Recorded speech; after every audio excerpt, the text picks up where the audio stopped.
Hello and welcome to your co-wife podcast. Welcome to another episode. It's so good to have you here.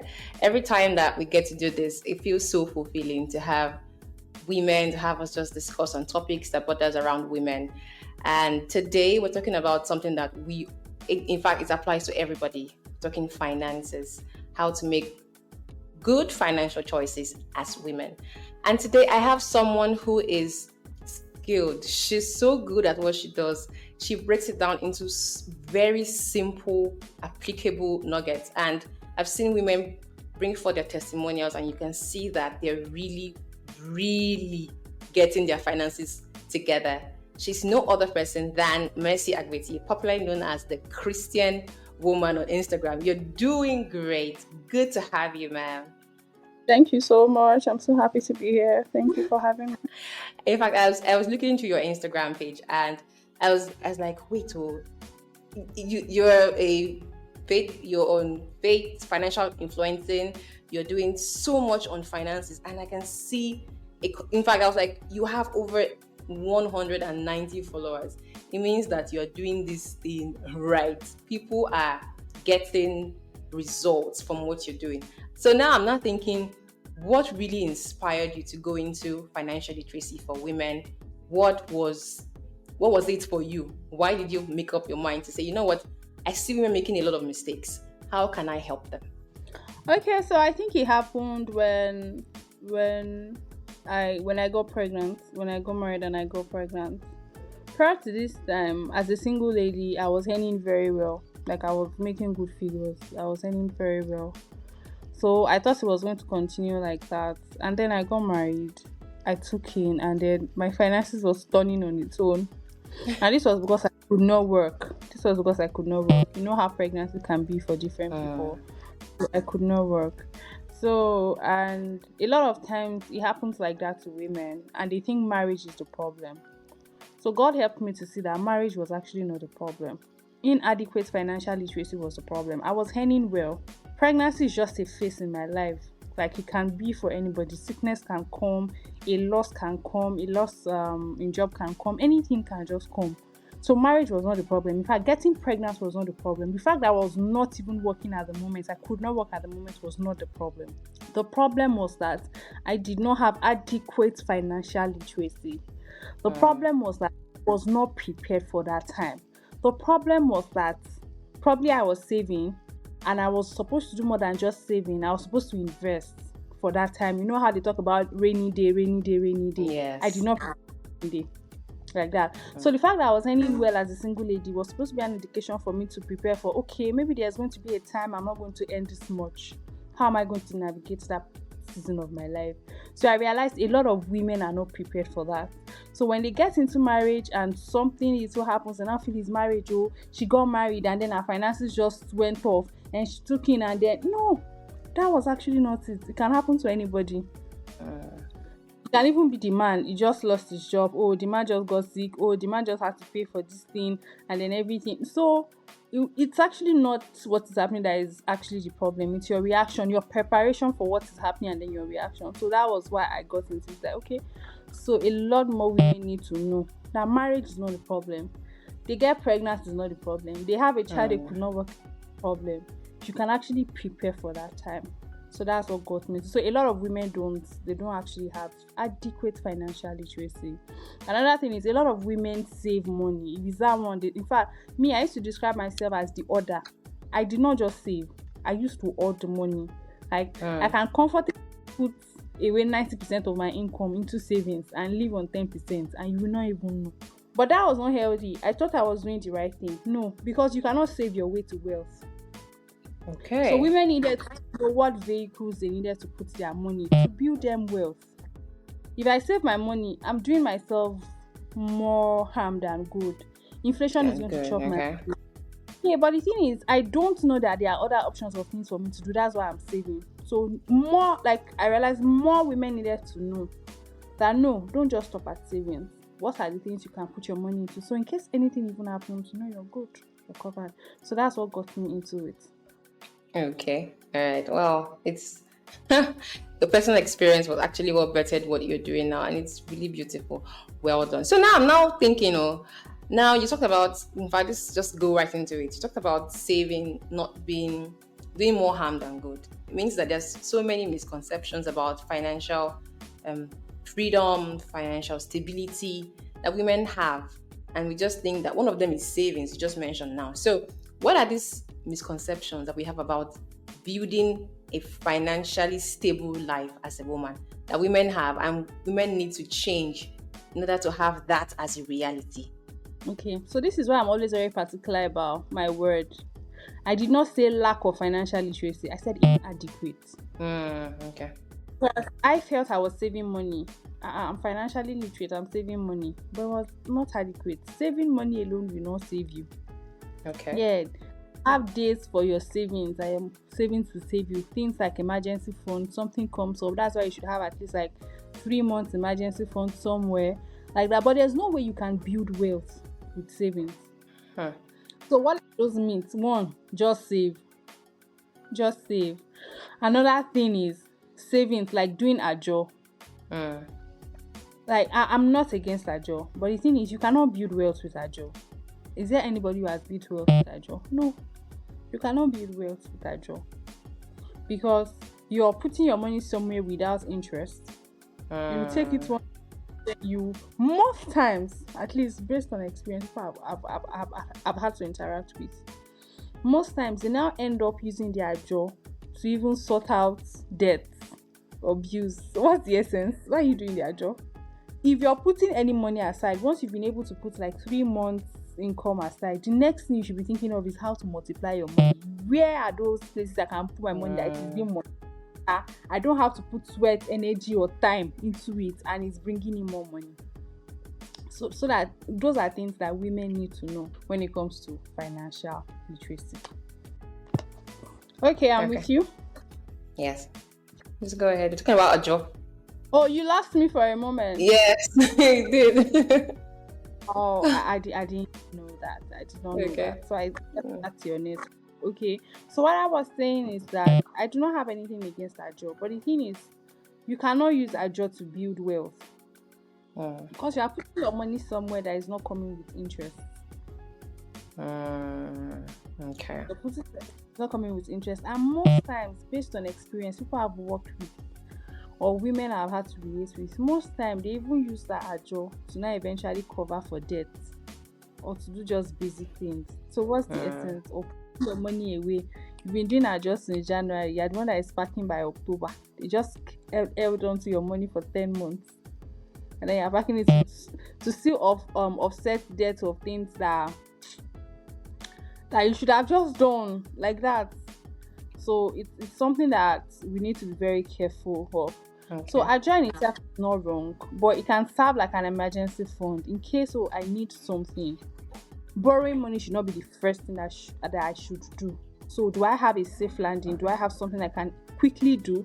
Do I have an amount I can quickly fall back on? Yes. But if it is to build wealth, women just need to learn vehicles where they can put their money to multiply, where they do not necessarily have energy, sweat, blood, time into it, but they just put their money here and then it is making more money for them. So women need to learn more of that. More of that. Okay. Thank you. So we're treating. I think what we're doing now is we're treating misconceptions and like the basics before we proceed into what women need to do. Talking about the economic climate, we see that a cost of living has become something else. The cost of commodities, and income for some people has not generally improved. Now, we're talking about how things that women make mistakes in when it comes to building wealth and building financial freedom. Now, if for someone who has a lot of debt, who is saying, okay, you know what, I make an income, I take out some for my expenses, take out some for my savings, I'm trying to make do what I have while I build, but I have a lot of debt stockpiled. So now for someone who is doing a job to say, okay, let me clear up my debt, is that a wrong move?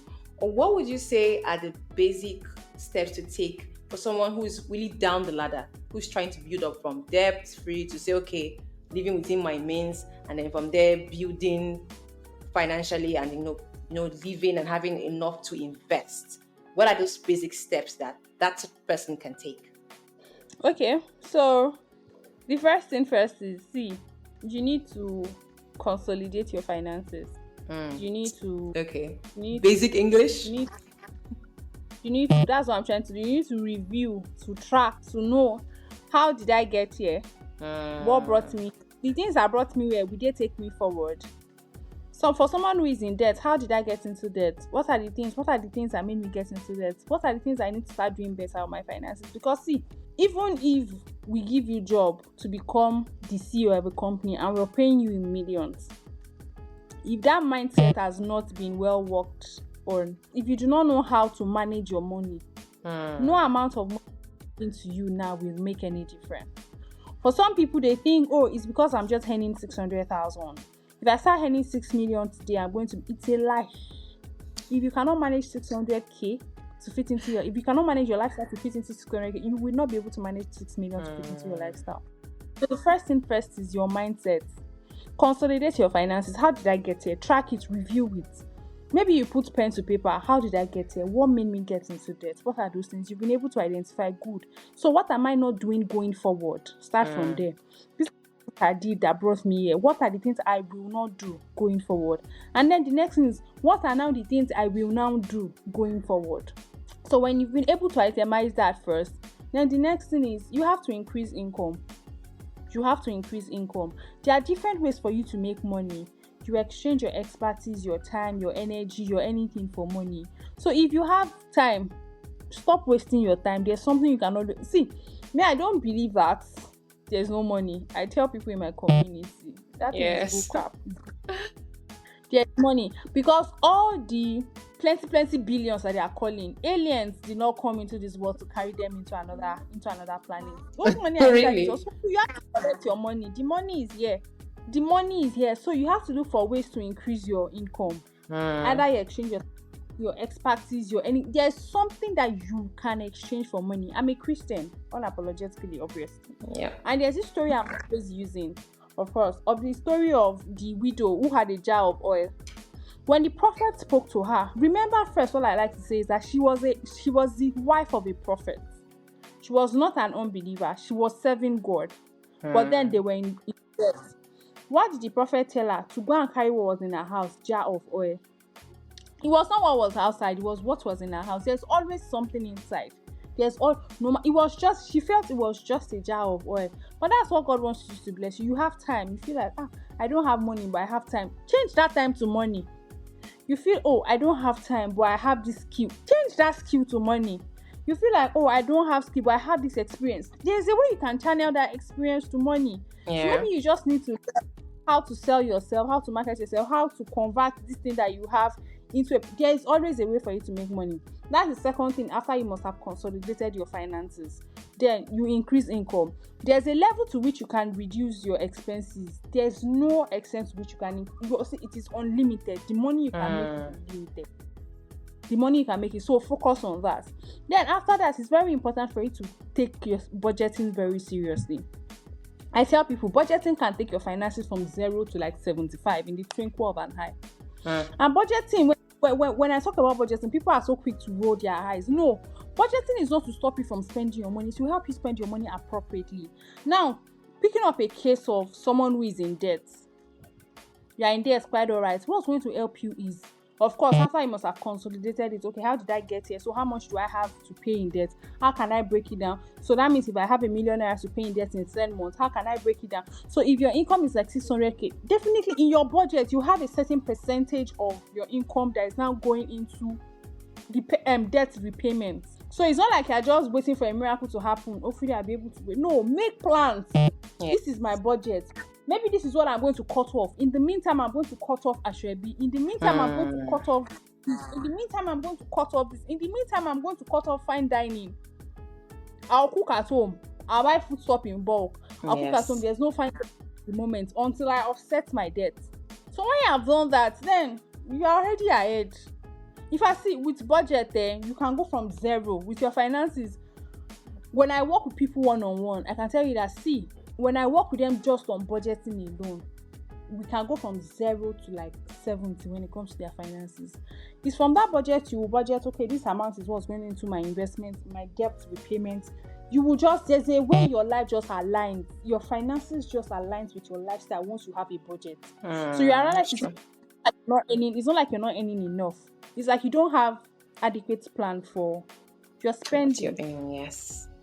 So whatsoever the amount it is that you're earning, yes, tell me it's the minimum wage. There's a way you are going to budget it, and you realize that, oh, I could actually live with this while I'm aiming for making more money. So those three things basically for me. Okay. It's as basic as budgeting. You've just broken down how it can turn someone's financial status around. And for someone who's like, okay, I've gotten this in all wrong. I've been taking it. I've been always been.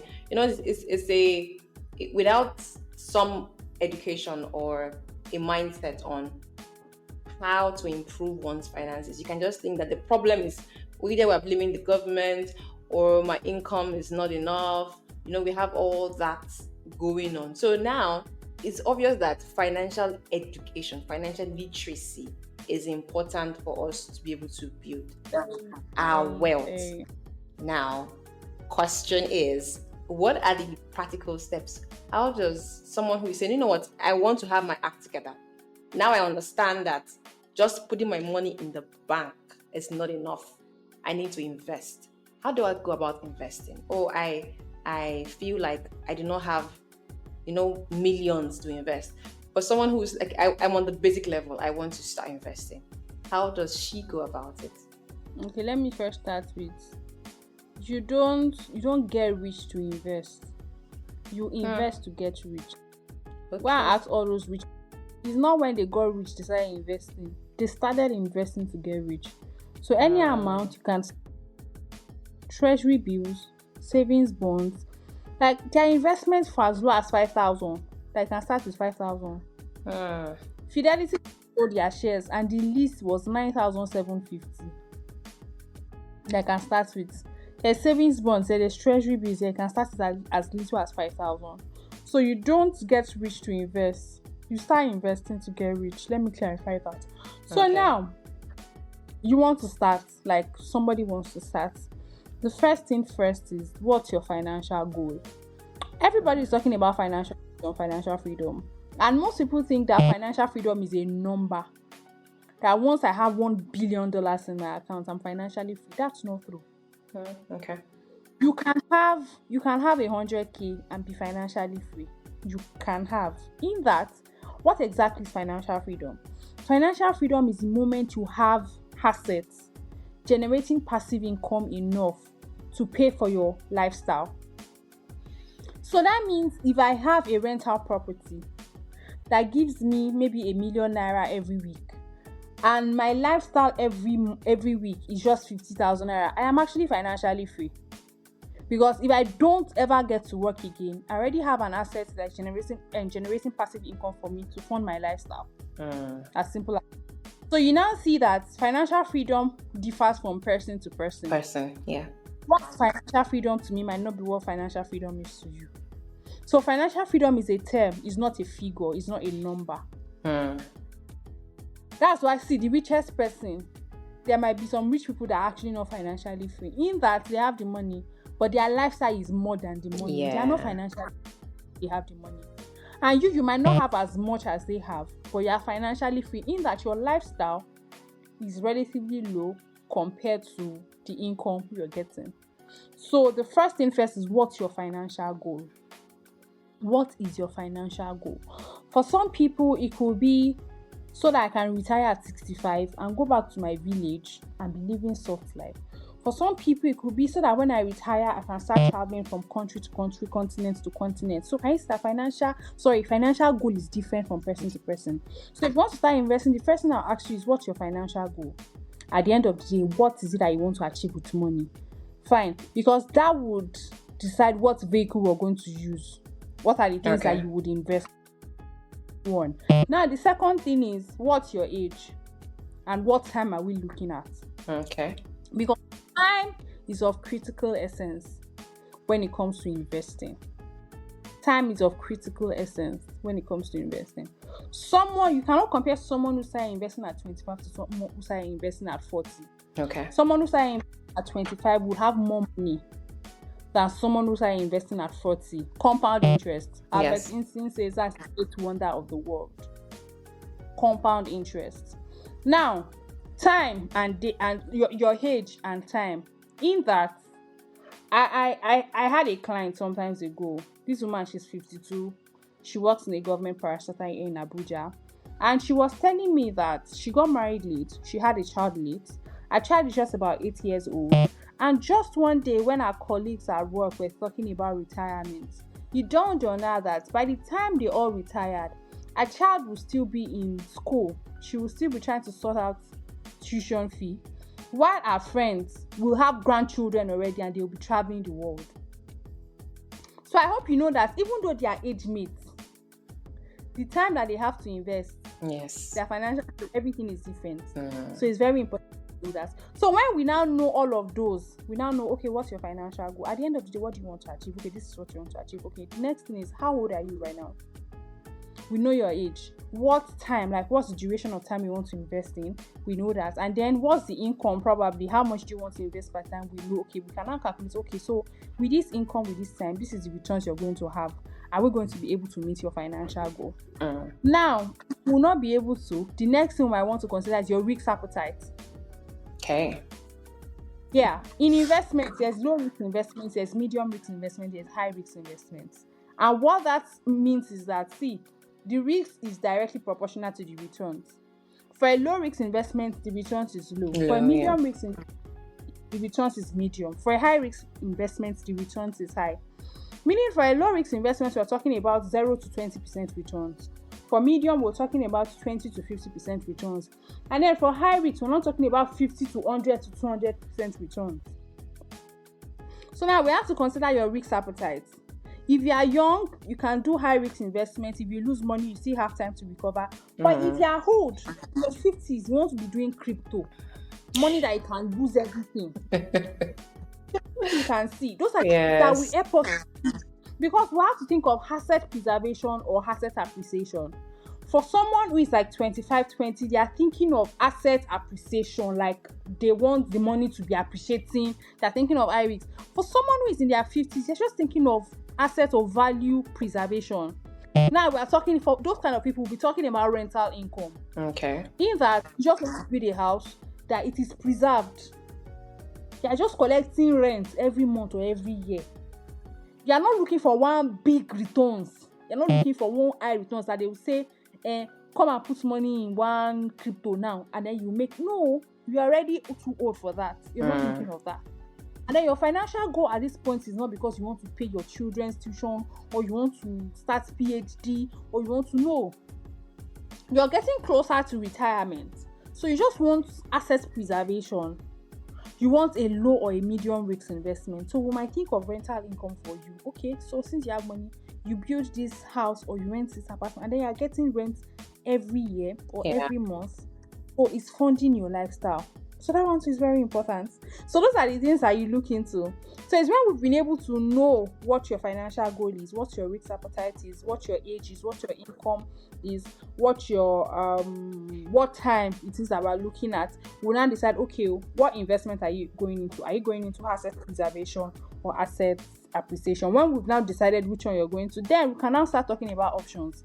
We're going to go into treasury bills, savings, federal government savings bonds, mutual funds, money markets, stocks, either Nigerian stocks, US stocks, ETF, exchange traded funds, or you want to go into REITs, real estate investment firm, trust, or you want to go into farming, or you want to go into business, or you want to go into all of this. Then I will now break it down to you one by one, and then you now make your choice. Okay, treasury bill is giving me 17 point percent every quarter. Okay, I think that's okay for me.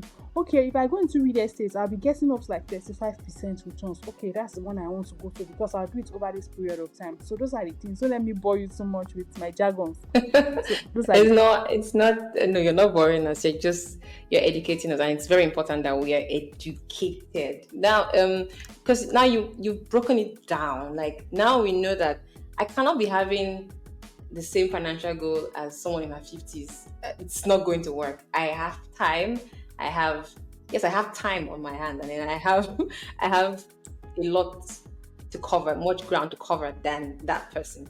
Now, for someone who is in my head, I'm thinking when it comes to some financial investments, I feel like they are.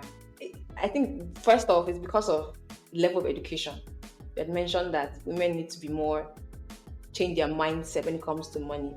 And for example, now when it comes to crypto, there's some people who feel like that crypto is quite fishy. It's not, especially when you come to Christian community, that thing is like it's not godly. It's just if I just doing things in the air. There are some things that people just feel like, oh, no, no, no, no, no, that's not for me.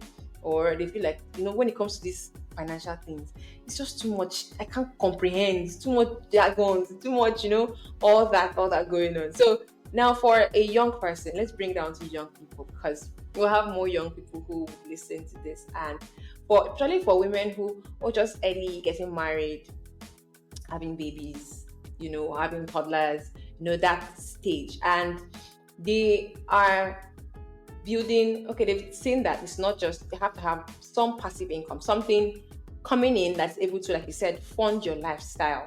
And, you can work with the wife budgeting and the rest. What are some creative ways such a woman can build her passive income, especially if she's in a transition phase?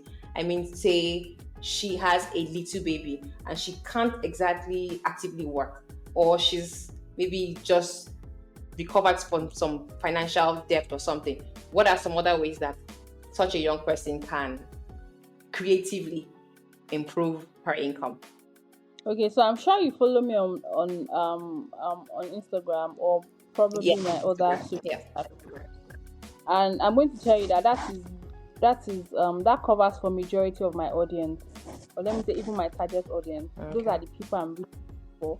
Yeah, and that is why I'm always talking about stocks, treasury bills, and savings bonds, because those ones you don't need to do anything. You just have to put your money. Yeah. And for something like treasury bills, there's a certain percentage that you're getting already every quarter. Some offer up to like 21% returns every quarter. Just because you put your money in this treasury bill, you're getting this certain percentage back every quarter. It is good for anybody. Another thing I'm very big on, if you follow me on my social media pages, is stocks. Yes. Now, let's put it in very simple terms. Stocks is like buying a share of a company. So before now, I used to actively run a business. I have a clothing line, and I used to travel to Aba to buy fabrics in bulk. I can go to Aba with as much as 2 million naira to buy fabric. And out of that 2 million naira, maybe all my money is just 100,000 naira. But do you know how I'm able to raise all that money? I collect 500k from one friend. I collect 200k from another friend. I get 100k from another friend. They give me because they trust me. They've seen me do the business over time. So I'm going to make returns. So let's say out of the 500k that I collect from somebody, I make a profit of 150k. Then I'll decide, okay, out of this 150k, I'll give you 50k, I'll hold on to 100k.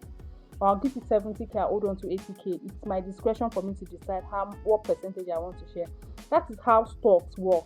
That is how shares work. You're simply giving money to a thriving business already.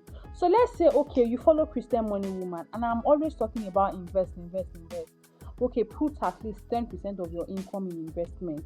And you're thinking, what investment? I cannot start a business right now. Even if it will take me how long again for me to make returns. And then in the middle of that, you get into a discussion, you run into Tony Elumelu. And Tony Elumelu just say, see, bring the money, give me the money, let me put it in my own business, and then I'll be sharing profit for you. And as my company is growing, your share of my company is growing. That is what it means to invest in stocks or in shares. Okay. So you're inside you find a thriving business. Oh, Transcorp is thriving. Dangote is thriving. You put your money inside of it, and as you're making profits, they're paying you dividends, and your share is also increasing. So that's why I'm very big on stocks, because it does not require AG or anything, and you're making money. They are paying you dividends. Do you understand? Yes, so that one is there. There's treasury bills. The government comes to you to say, okay, give us money. For every 5,000 that you give us, we'll give you 17.83% every quarter. And at the end of 2 years, you can come and collect your capital back. So those are things that women can invest money in. Those are things women can settle and invest money in. Okay, so now it's obvious that you are not just a financial influencer, a financial guru, and over the years you have done some major investments, and um, so now what you've recommended stocks, treasury bills, and the likes. Now, for some, I'm just wondering if I'm a novice and I want to do such investments. Are there digital platforms? Are there communities? Do you run some sort of community that helps, that brings people together, women especially, to say, okay, you know what, I really, this investment I want to start now, and I want to start with you. How do I go about it? Of course, I do. I have the Money Women community where we do investment. We have an accountability group for investment. Meaning, I take the class once every month where I teach you about investment. But I don't just take the class and just throw it away. We are in a group together and we discuss it. You have questions. Like I hold your hands along the way as you invest. And in case there's another thing in investing, especially in stocks, there's something called insider information. In fact, if you follow any finance coach, whenever they say anything, then they'll say this is not financial advice, it's just recommendation, because nobody should advise you how to invest your money. So what happens is then they'll tell you that you should make your own market research, make your research before you invest. The thing is, making research, financial research, can be really cumbersome because you don't understand a lot of jargon.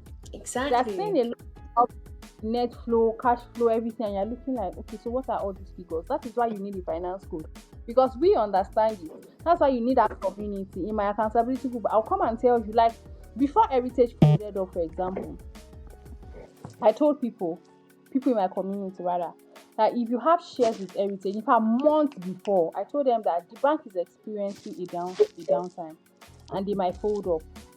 So sell your shares, put your money into something else. Right now, I'm telling people that they should go and buy GT and Zenith shares, because before the end of this month or early next month, they will announce initial public offering again. But all these things are not known to the public. Yes. People that are financial experts, because we read, it's trading, we see when the business is doing well, we see when they're about to crash, we see when, okay, this stock is going to go high in the next 3 months, let me quickly put my money in it, all those things. So that's why you need a community. There's a difference between an investor and a trader, or a gambler. A gambler is just doing maybe work. An investor would check the track. What's the thing? So in case you cannot, like, adding that one to your work already can be a lot. That's why you need a finance coach. You need to belong to a finance community. I have one, Money Women's community, where we talk about finances. From time to time, we say, okay, so this company, this is what's happening with this company, this is what's happening with this stock. This might be a good time to buy into this. This is the time for you to sell this stock. It's no longer saving you before your money will go. All these things. Yes, I have a community that I can join. Okay. Oh, that's beautiful. Thank you very much. So we can always find you on Instagram and connect with your community. Oh, beautiful. Thank you very much. So now there's you talked about low risk, medium risk, and high risk, and investments. And for someone who's saying, "Oh, I made such and such investment, and I had a very huge loss," and the person is feeling very, not just sad, like feeling very reluctant to say, you know what, I think I've given up on this and this is not working. This is not, or I'm done. What are the advice you give to such person who is feeling like investments are not working for me, especially if the person has made some bad investments and had bad experience, had their fingers burned? Okay, so I'm Yoruba, and in my language, you have that meaning if you're on a horse and you fall off a horse, you have to climb it back to get to your destination. There's no rich person who has not lost money. There's no rich person who is still not losing money.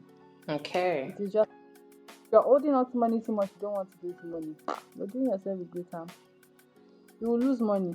I've lost money. Have you not heard people, like rich people who are into crypto, Bitcoin, tell you how they lost $12,000, all this money? You think Tony Edumela has never lost money? You think Dangote has never lost? They lose money. It's just it. Investment is risk. The same way they are expecting to make 100%, is the same way they know they can lose 100%. It's fine. We learn, we move another day. It's just important for us to take calculated risk. Okay. calculated. And in case if you cannot take it alone, that's why you probably need a finance coach. But the Yes. fact that you've had finance investment option before does not mean you should not do again. No. People have made mistakes, we still go ahead to live life. You not say because one person have died, I don't want to live again. No. You keep living. Hmm. So you have to, same way you have lost. At least you already know one way not to invest again. Yes. I've done the same work with you, so that means another thing has to work with you. People who succeed are not people who never failed. They are people who learn how to fail and learn how to succeed. So you have to learn how to invest again. Okay.